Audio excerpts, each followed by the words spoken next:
You're tuned in to Steve Megatron on Altered Geek. Hello and welcome to Altered Geek. I'm your host, Steve Megatron Phillips, and returning from wherever he's located now is TFG1 Mike. Hi, I'm Mike, and I have a podcasting problem. He has a pandemic. Yeah, I have a poddemic. He has a poddemic. He has too many podcasts to listen to, and they just keep collecting. Kind of. Oh, I had to play that joke. So anyways, without further ado, we're going to jump right into the topic today to discuss, well, the death of theaters and the rise of streaming, more or less. Basically, the good, the bad, the ugly of both sides of the coin. And for the initial conversation, I'm going to reference some news articles that I found. And we're going to go on the side of the good, the bad, the ugly with the cinemas. Okay. And then play devil's advocate with the streaming after.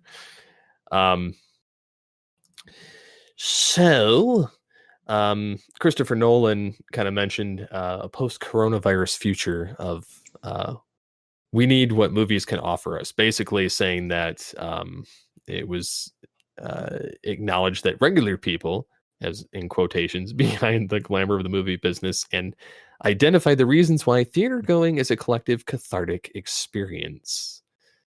Basically to just kind of forget life and, you know, have fun. At least that's what it used to be. Aside from the fact that it's, you know, sometimes overcharged for the cost, and, you know, there were so many movies. Prices aside, prices aside, going to the movie theater was an escape. All entertainment, no matter what entertainment you like, whether it's opera, whether it's a rap concert, whether it's a wrestling match, whether it's a boxing match, whether it's a fight over the last good glass of drinking water in Flint, Michigan, it doesn't matter what it is. Yeah. All entertainment is an escape from your life. It is entertainment. It's supposed to entertain you, no matter what it is. And with the movie theaters, it was a place to go other than your home. You could go and sit in fairly decent, okay seats for the most part. Over the years, they've upgraded. They've done the stadium seated things and everything else, and it's cool and it's whatever. Some theaters still haven't upgraded, sadly. But you could go for 2 hours, or sometimes less and sometimes more, and watch a movie and be fine and happy. For me, how I approached going to the theater, unless I was with my mom or somebody or other people, I would go at the most opportune time for me, which was mostly like 1 o'clock in the afternoon Eastern time on a Monday morning when everybody's just getting back from lunch and going back to work. So basically the theater would be empty because nobody should be there at 1 o'clock in the afternoon on Monday morning. Take any number of the Transformers live action films. I think I saw, out of the ones I did see in theaters, I think I saw 2 of them the Monday after they released. And there was nobody in the theater. Because I am not a person that likes crowds at all. You know, you mentioned last week about the introvert-extrovert thing. I'm both. But generally, I prefer to be away from people. I've been social distancing since I was 10 years old. But the movie theater, it was cool. It was great. You could get something to eat if you wanted to, or a drink or a snack or whatever. Generally, I never got drinks because I didn't want to have to be that moron that got up in the middle of the movie day because he had to go to the bathroom. I hate that.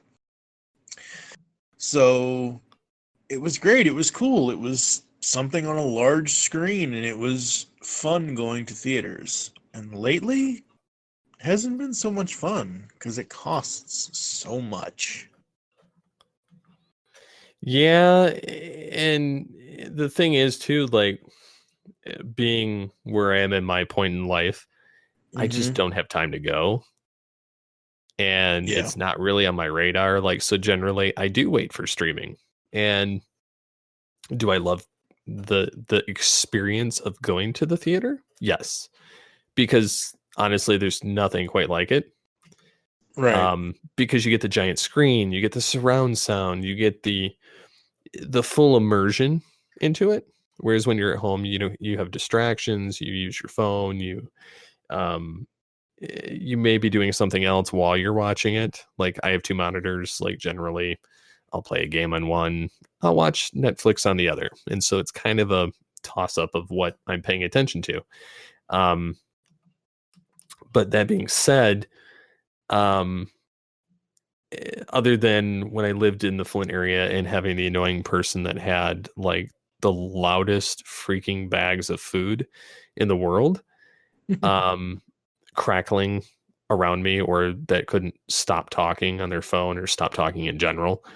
So you could get immersed in it. Mm-hmm. I genuinely did enjoy going, especially for something that I liked, like you know, the Star Trek, or you know, I saw Star Wars in there for a while, and then um, I didn't see the last one, but in the theater, um, but yeah, I mean, there was a lot of reasons to go. The only problem that I see now that they've had to utterly close, aside from the fact they're going to have to do a deep clean when they open back up because of, you know, cobwebs, um, Mm-hmm. is that we've had hit that point where instead of billion-dollar box offices, we have a $0 box office.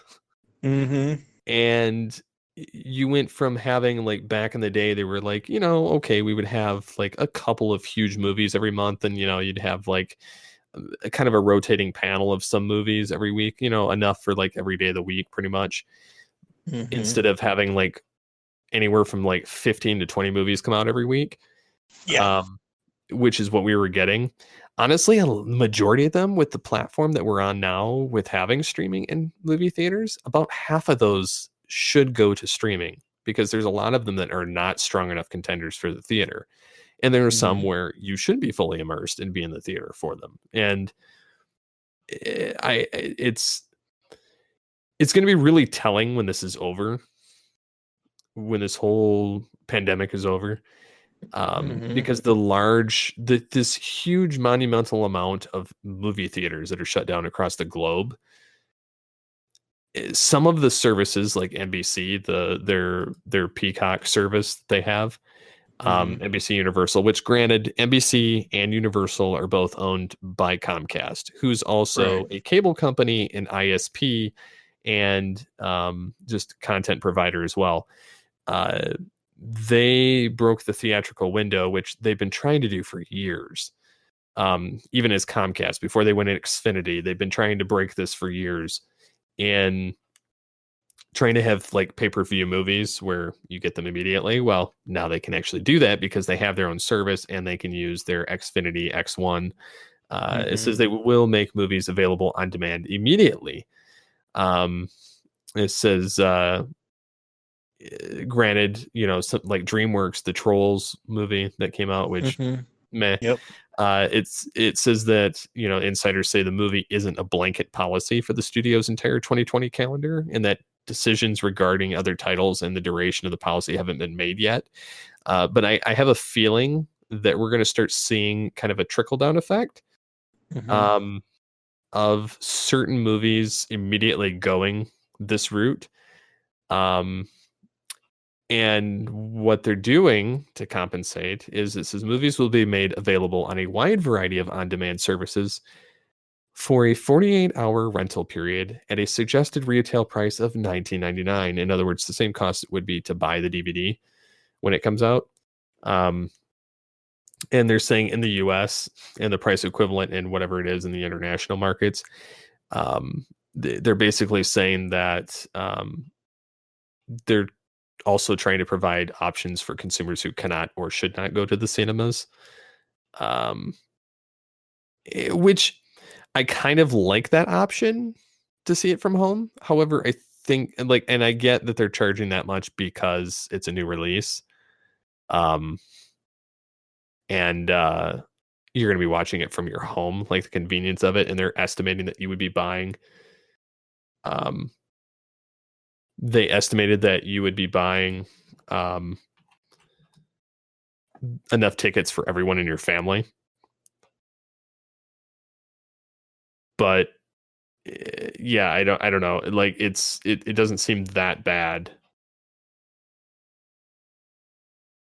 All right. So anyways, I was stating that the 1999 suggested retail price for 48-hour rental window for the movies, while I like the concept and the idea, because I have a feeling this is going to stick around when the theaters come back. Whether they all come back or not is a different story, but I have a feeling that this is going to stick because they've been trying to get this market for quite some time, and to have this readily available now, right? I think that it's going to stick. And for instance, for me, like, I don't go to the theater because I don't have time to go. Now, granted, when I go, it's usually solo anyway, and so that would be like a $7 or $8, drop right there. So $19.99 is not bad if you're having the whole family watch it. Like, I kind of get it there, but I can't see a lot of people like our generation or younger paying $20 a month to go see every new movie that comes out. To be honest, like, especially when there's other means that China provides. Altered Geek and the Geekcast Radio Network do not adhere to stolen China viruses. No, or they're pirates. Yeah. But like, I honestly don't care. I'll just wait till it hits streaming and then watch it legitimately. But yeah, so like they're talking, like, all these different companies are having to kind of shift their paradigm of how they're going to do things. Or, like MGM was the first studio to make a major shift when pushing the James Bond movie No Time to Die from late April to November, in hopes that it will still come out in the theater. So, and then, like, there's some other movies that have shifted from this year to this time next year to try and avoid it. So it's going to be kind of a interesting time with the theaters, kind of trying to predict what directions they're going. But I do know that if people do not return to them after they open back up, that it's going to collapse this entire system of movie theaters. Probably. As unfortunate as that is, people basically become habitual on how it works. And especially with the other aspect of, why go to the trouble and spend the money when you can go to Netflix and watch it on your account already. So, yep. So you were talking about the 48-hour rental period for $19.99. Yes, and that's through Comcast and Xfinity and all that. Yes, or the Peacock or NBC Universal. I'm not really entirely sure on that. Okay. Well, if it really is $20 for a 48-hour rental period, I'd rather a theater movie, yes. Okay. Yeah. All right. Well, here's the thing. I can go on Vudu right now. I can click on Birds of Prey, Onward, Bloodshot, Doolittle, Star Wars: The Rise of Skywalker. Any of those films, let's take Bloodshot, for example, the new Vin Diesel one based on the comic book series. I can click buy on that and own it for $20. No 48 rental period needed. So NBC Universal, Comcast, the Peacock, whatever they're doing, 48-hour rental period, my butt. Forget that. If I've got the $20, I want to own that damn film. And I would rather buy it through Vudu or through whatever other app service, iTunes, whatever. I would rather purchase it and have it in my library instead of just having to spend $20 that I don't have to spend on a 48-hour rent. That's ridiculous. 48-hour rental period is dumb. The smart way to go is to actually be able to buy it for the same price and actually own it. That's like No, software. I get that totally, dude. Yeah, it's crazy. Like, I could sit here if I had the money, if I was super rich, I could spend $100 right now on Vudu, and I could have all 9 Star Wars films. I don't know necessarily which version the prequels and the original trilogy are in, but it's all 9 of the main films for $100. That's not bad. Now, I know some people like our compatriot in podcasting, Mike Booth Ninja Powers, will argue HD quality and video quality and all of that. But for me, streaming has become, and it has been for years now, just a matter of convenience. Yeah, that's more so for me. The same issue. Like, I Yeah. personally don't care I don't care about the 1080p or um the 4K. Like, Yeah. especially 4K doesn't bother me because Yeah. one, Comcast is horrible about allowing it to work properly. So in that regard, I don't really care about 4K, and honestly, I'm not going to notice the difference enough for it to matter. I mean, I've got an old plasma TV from like 10 years ago that still works, and so like I'm not going to take advantage of it anyway. Doesn't bother me. Um, but I do like the whole at least having the pretty good quality, like at least 720 or 1080 is perfect enough for me. Like, I'm not gonna quibble over it. Um so like it doesn't, like, I get it from like movie aficionados like perspective, like Booth Ninja, but like for myself, like I could care less. So going back to Bloodshot on Vudu, I can click buy, and it gives me 3 options. SD, HDX, I don't know what the X stands for, but basically HDX and UHD. All of them are $20, whatever quality you want to own the film. Now, if movie theaters or studios wanted to do something like here, and I know this is silly because they won't, but instead of charging $20 for a 48-hour rental, charge $20 for a 30-day rent. Like, that's my biggest issue. $20 for 2 days? No. That just doesn't seem right to me at all. Yeah, the only thing is you buy on these services though, Mm-hmm. you're constrained to that service. You don't actually own it. So it's no different in a sense. Like, yes, you can watch it whenever you want, as long as they don't alter the deal. Well, so far they haven't altered the deal because and again, not trying to promote Walmart or whatever, but it's their service. Vudu is.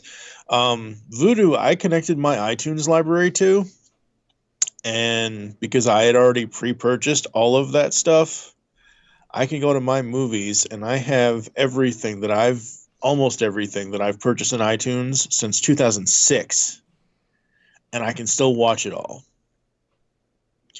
So that's all that really matters to me. Now, if you want to talk about other streaming services like Netflix and Hulu and other things like Amazon Prime Video, Disney Plus, Boomerang, that kind of stuff, Mm-hmm. I enjoy almost all of that. I have different shows on different things, but like Disney Plus, I love all of their legacy content kind of stuff. And I like some of the new stuff too as well. I love Mandalorian.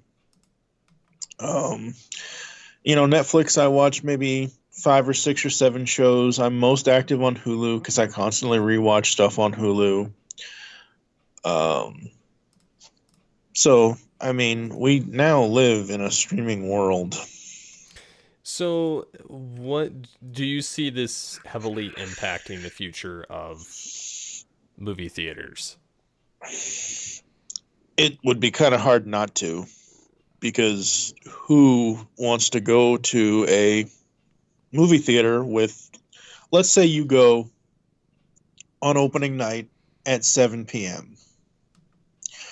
That's usually when everybody goes, Friday night or Wednesday night, or whichever opening night it is. Let's just say Friday, for example. Okay. Mm-hmm. You pay your money, whatever it is, whatever you want to pay, whatever. You get in there and say there are maybe 50 people there, and 15 of them cough at various points throughout the 2-hour film or whatever. Now that we live, even though we're still in the middle of COVID-19, I don't want to say we're post it yet, but do people really want to sit in a movie theater for 2 hours with anyone coughing, whether they're sick or not? Like, the precaution of stay at home, don't go out unless you have to.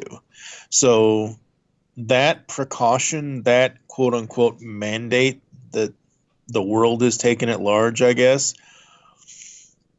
makes streaming a much more viable and interesting option. Personally, for me, on streaming, unless I'm active, unless it isn't something I've seen. Take the John Wick movies, all three of them. I love them all, but I had never seen them before. I was behind the curve on that, so I checked them out. So I sat here for nearly 6 hours watching those three films. Okay, you know me. I can sit somewhere for 6 hours and do something. I did a 6-hour podcast one time. So, but I hadn't seen it before. I was super engrossed in it. I was whatever. If I needed to get up to go to the bathroom, I just hit pause on my phone or my TV or whatever, and I got up, go to the bathroom. If I wanted to get a snack, I could go get a snack, and the thing would still be on pause, and I could still pick up back from where I left off. In the movie theater, you don't have that luxury. Like I said a little while ago, if you go, you get your large Coke or whatever it is drink, and halfway through the movie you have to go to the bathroom.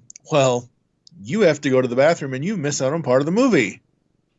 Why am I spending $12 to $13 plus food and then having to go to the bathroom and miss part of the movie that I spent the money to see? I would rather watch it at home at my own pace. And you can pause it. Exactly. If you've got to pee, pause it. Wah, wah. Anyways, but yeah, like on a whole, like I'm kind of in favor on both sides of the fence there. Only because, like, again, I like the aspect of going to the theater, but on the other hand, I don't know. Like, I don't, I don't want to spend $20 to see it at home is more so what it is. So like I would Right. just as soon wait to see it Right. when it hits normal streaming. Yep. But I do again like the idea as an option, because some people maybe can't, or it's too hard to go. Yep. And Here's the so thing for this, me. like Dodd, Yeah. this would be great for him Perfect. because then Yeah. he doesn't have to worry about going to the theater and he can see everything he wants. Exactly. So here's the thing for me, besides what I already mentioned. Whenever this virus gets gone, or whatever ends up happening to us in this world that we now live in, movie theaters should be specialty items now. By that I mean something like an anniversary marker. Like I mentioned earlier in this episode, the 30th anniversary of Teenage Mutant Ninja Turtles is on March 30th. Obviously, no one's going to go to the theater to watch that movie right now because of the virus at this point in time. But you see my point. If Yes. a year from now, the 31st anniversary, or hell, even 5 years from now, the 35th anniversary of that film. That's what I think theaters should be now at this point, is something that is a special event type of thing. Like when they did the 30th anniversary of Transformers the movie back in 2016? No, that's not right. Yeah, it is. 2016? 2016, 2017. I don't know. Whatever. They basically re-released the film for a limited engagement. Well, 2016 would have been the 30th anniversary, but I think they didn't do it until 2017 because Karen and I saw it because we were there with Ender. Anyway, like back in 2013, my mom and I saw Top Gun in theaters because it was back for a limited engagement kind of thing. I think now, more than ever, that's what theaters should try their best to cater to. And it can be any film. Look at any old film. They all have anniversaries at some point.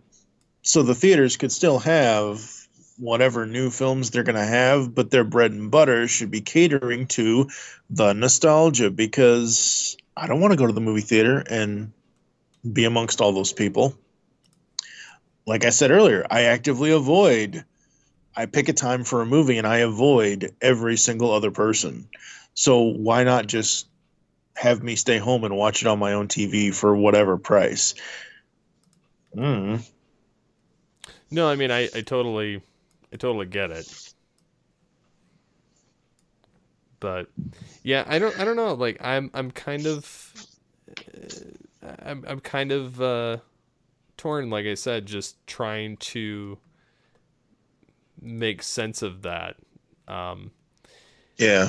But the flip side is there's a Chrome extension for something called Netflix Party.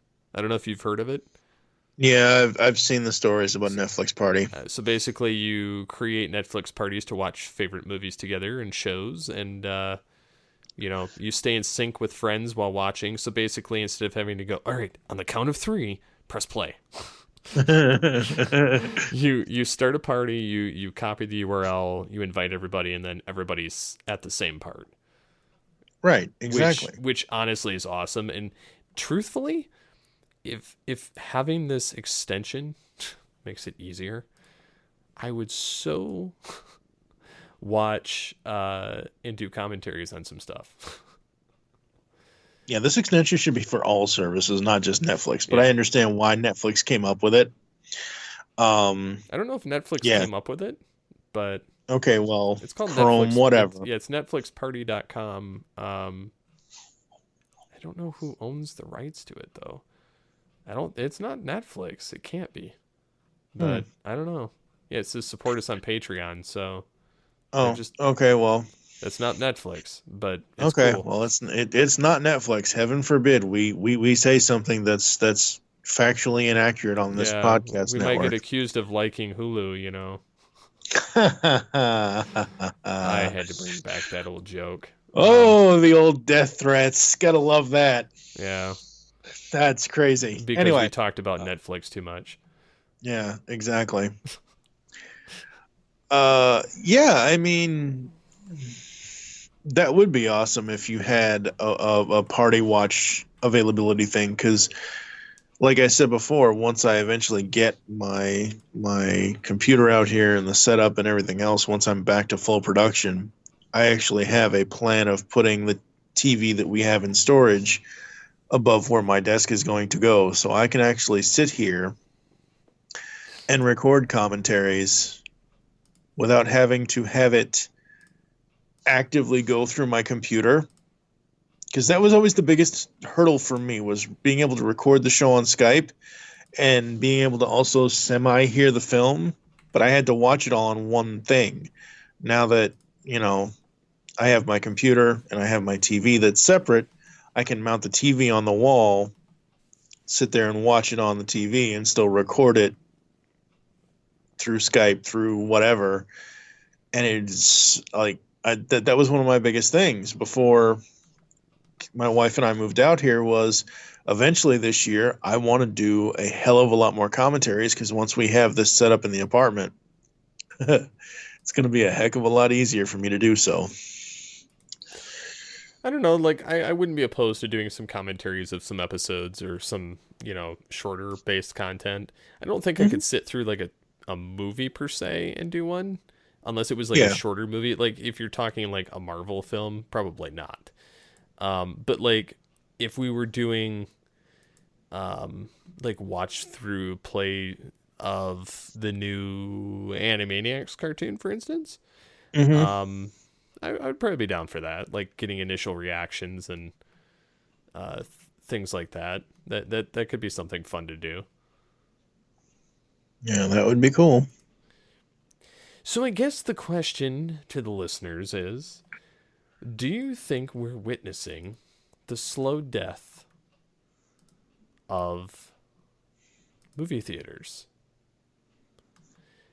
And that this whole thing is just basically an easy way for content creation companies to say, well, um, we're gonna just kind of abandon that old model and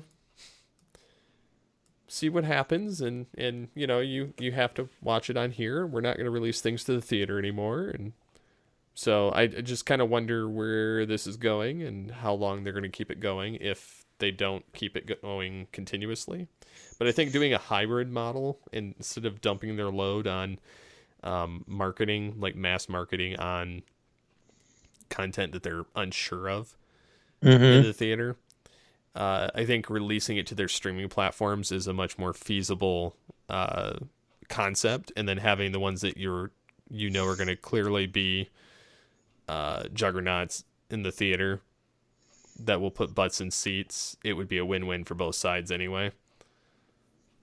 But let's put it, Yeah. I mean, because think about it, there's quite a few movies that don't put a lot of butts in seats. Like when you make a sixth sequel to Terminator and you reboot RoboCop and, stuff like that. Yeah. Yeah. I mean, the whole reboot thing is a continual discussion here at the network that happens rears its ugly head every once in a Well, about while. every 6 months I bring it up. It's an episode every 6 months. I've noticed. Yeah.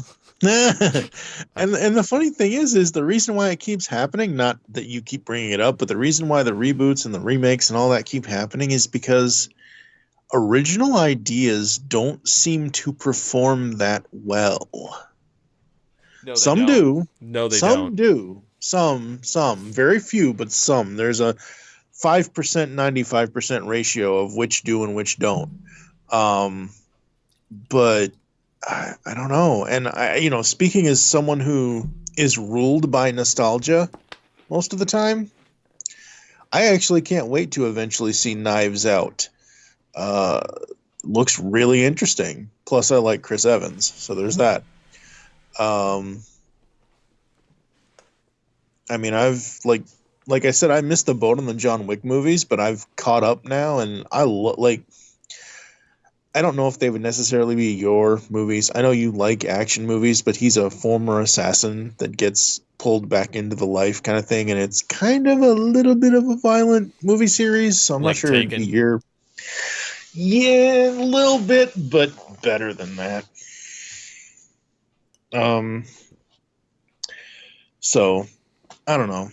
It's just going to depend on when we eventually recover from everything that's going on in the world. Yeah, it's going to be interesting for sure. There's going to be a lot of things that are going to have to reinvent themselves to stay relevant or stay open after this because habits have been broken now, and people are going to have new habits form where they readjust to a Mhm. different way of life. Yep.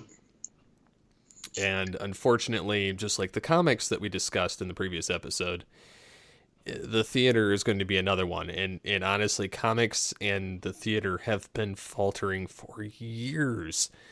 And it doesn't show any sign of getting better. Now, the theater has been doing decent with as far as its blockbusters are concerned, but in general, they're not doing as hot as they used to do. But I think it was also because it was affordable. People had disposable income, and there were less movies that people wanted to see. And so when you're having to pick and choose between movies at the theater, Mm-hmm. it just Yep. makes it that much more difficult to, because like if there was 3 movies out in the same week that I wanted to see, I'm probably only going to see one, and then the Mm-hmm. other 2 will be relegated to a streaming platform later or a rental service. Yep. So Yeah, I mean, not, and that's a whole other discussion. Not that we want to get super philosophical, but you mentioned about having disposable income. You have to have a decent paying job or whatever, and jobs right now, we're relegated to non-essential and essential. and that's And pretty much everybody. when I say we, I don't mean just you No, and I I. know. I mean everyone. Yes, not just the U.S., but everywhere. Specifically the U.S. though. Here's the thing. I've always had an appreciation for any what others might term a menial job, like Walmart. Any job at Walmart, anything, that kind of thing. I've Mm-hmm. always had utmost respect for those people because I worked for Walmart for an entire week back in 2001. I couldn't do it. I just could not do it. I worked for another grocery store. I actually worked for Kroger for 4 months at the end of 2000. And the only reason why I was able to do that job back then was because in 2000 in Kroger still had a video store section back then. I've never seen that. Really? No, I've never seen that. Oh yeah. As far as I've seen, they've had the red box stuff outside, but I mean, I know that's a Right. fairly recent thing, but no, I've never seen them with. Now, were they were to purchase, right? No, it was rental. Oh no, I've never seen that. I've Yeah. seen where they've sold Yeah. movies in there, No. but No. Yeah. No. Kroger sells movies all the time. They always have. But there was a section of the store, just like there's a pharmacy section, just like there's a money customer service section. Whatever.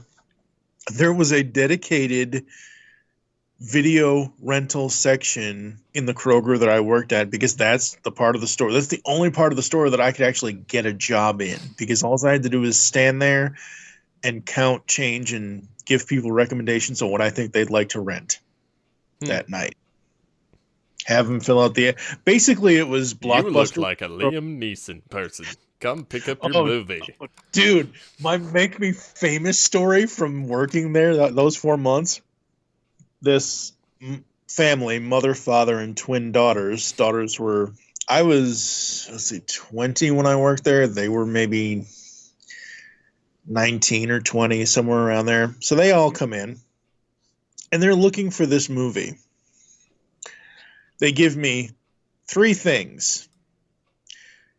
It has Morgan Freeman, Christian Slater, and a lot of water.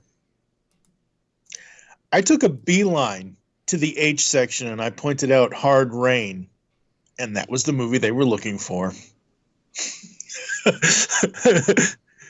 I was a movie master back then when I worked at that store because I could pick out almost anything immediately. It's ridiculous. When we lived in Michigan, my in-laws, we'd go over there. I'd no sooner step in the door, take my shoes off, walk into the living room. Within 5 seconds, I knew what movie they were watching. And they're like, man, how'd you know that? And I'm like, I heard a voice. And I says, part of it's the music, or it didn't matter where the movie was in the middle. Yeah, exactly. I could pick out the movie within 5 seconds, and I did that a couple weeks ago to Mary. But truth be told, I saw she had a handful of movies in her hand, so I was able to narrow it down fairly quickly. But before I had even heard 2 seconds of the movie, I was like, "You're watching this, aren't you?" And she's like, "How did you?" She says, "That's just ridiculous." And I was like, "I says, well, what was actually, the movie? I don't remember. We were jumping through some different ones. We just recently watched Liar Liar too, so I was having fun with that. I was having a depressed day. Like I just felt down in the dumps, and I was just not happy. And she's like, "All right, why don't we watch Liar Liar? Because I know you like Jim Carrey. I hate him, but." She says, at least it's not Ace Ventura. So, and she's like, this movie has a plot. And I says, well, that one does too. I said, he's just a complete idiot. And she says, it's not she says, Dumb and Dumber's smarter than Ace Ventura. I says, no, actually, Dumb and Dumber is dumber than Ace Ventura. Yeah, I says, I would watch Ace Ventura before I'd watch Dumb and Dumber. But yeah, so it was just funny. I was like, and I was cackling at the movie like I'd never seen it before. And she was like, okay. She's like, get a grip. She says, like, it's funny, but it's not that funny. And I says, it's hilarious. I'm like, I says, I could die laughing right now because I was so like irritated and depressed before watching it. And then after watching it, I was just like, this is hilarious. I know I've mentioned this to you before, but you guys are kind of like me. You're not horror genre people, right? Oh, no. Okay, she well... used to be, but she doesn't watch them anymore. It creeps her out. Okay. Well, this is more of, I guess you could say, comedy horror kind of thing, I guess. Mm-hmm. It was a movie that he did a long ass time ago. Long time. Once Bitten. Show her that and see what she says, because it basically, he's a teenage kid who this countess vampire lady needs the blood of a virgin in order to continue to be undead or whatever. Mm-hmm. It's just so hilarious how things are done in this film. It's so weird. But it's Jim Carrey, and it's early, like before famous Jim Carrey. Interesting. It's just so fun. Yeah, I love that movie. I always have. I'm more of a funny Jim Carrey person, but he wasn't actually that bad in Sonic, by the way. Yeah, I've heard that. And he actually was really good in that, and it was kind of true to form with his 90s persona, and he fit it really well, and he wasn't like... If you like it, you like it. Yeah.